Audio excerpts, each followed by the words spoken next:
awesome guest talking to us about all things soul and spirit. So I've got my good friend Emma Mildon here to talk to us about how you can start your own spiritual journey and really develop all things soul.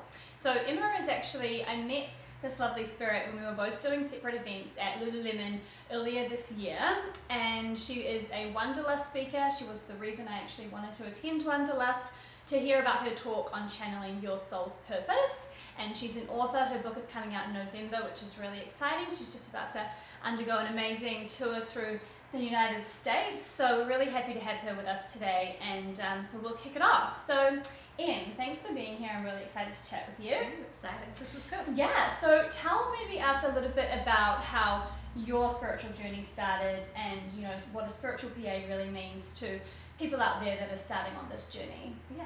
So my spiritual journey started in Google. Oh yeah, let's start there. Like any self-respecting girl would do, I googled how to be spiritual. Yeah. And not much came up that was any use to me. Yeah. So what I ended up doing was going travelling and just exploring, doing a lot of spiritual fails. Yeah. As you do. Learning different yoga and meditations and meeting healers and shaman and tea leaf readers and tarot readers and Beautiful. learning. And as I went along the way, I thought, why isn't there like a guidebook or some sort of place where you can go to get some help with learning different spiritual practices and what's the difference between a chakra and an aura and all that stuff that sort of puts you in a tailspin when you're first learning. And so I started building a website that turned into a blog that turned into a book. Yeah. Wow, that's awesome. And that's such an awesome lesson. I so believe that when you sort of start searching for these things and searching for answers, you start in one place, but it unravels into something bigger than you originally thought it might be. Totally. I thought Google had all the answers to everything. Right? Yeah. It doesn't. No. So, and I guess this is really how the book was born, on your own personal journey of finding all things spirit and soul. Totally. Yeah. I thought, any self-respecting spiritualist should be given like a guidebook, a handbook, with the ABCs and 1, 2, 3s of spirituality. Yeah.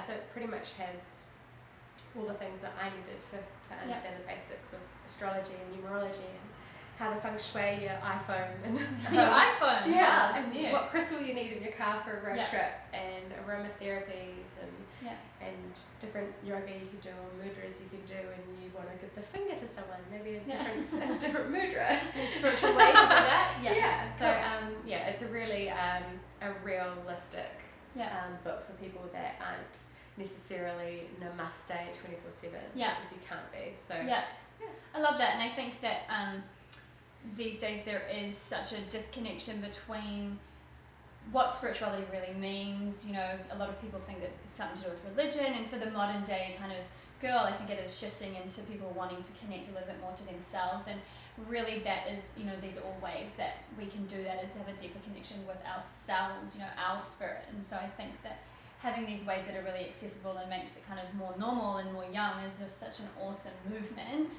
for people really like reconnecting and actually knowing like how to do that, like less conventional ways of figuring out a deeper relationship. Like, I want to be spiritual, but how do I do it? Where do I start? What does that mean?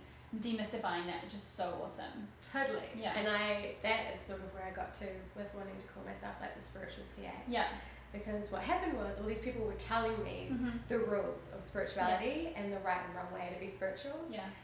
And the first rule of spirituality is there are no rules. Yeah. Go on with the rules. People who tell you their rules like gap it, tap out, because that's not the case. And for me it was all about actually having a source of knowledge, like particularly heaps of us learn about religion through media, like those guys over there are bad and they believe in this, and that's how we define them because we're conditioned to believe that. So for me, it was a book that was non-judgmental and completely open, and you could download and take what you want. So it discussed all religions, all spiritual practices, all traditions, festivals from around the world.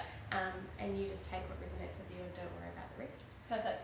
That's one of my most favourite sayings and ideas, and it's so true for everything really. We're all individual, and it's whatever resonates, like take that, run with it. If it makes your life better and it makes you feel good, like, and leave the rest. It's not, everyone is different, and our own spiritual and personal relationship with ourselves and our lives is ours to create.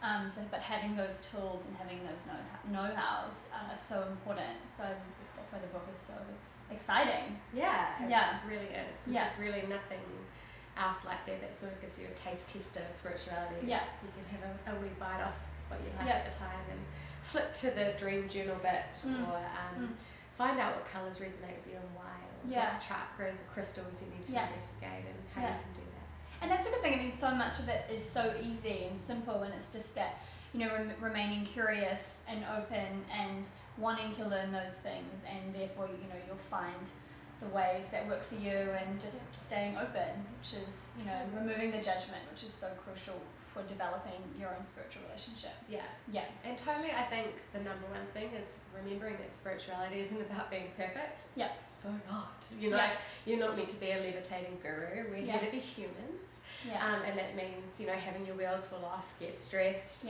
coming off the wagon every now and then, and sort of learning how to incorporate spirituality into your life in a modern way, where you don't necessarily have time to do yoga every day. Cool. So what can I do to help me be spiritual in some way, shape or form? You know, like it's a real way to plug it into your day, not trying to transform your life to live this new lifestyle. It's never going to work. Yeah. You know?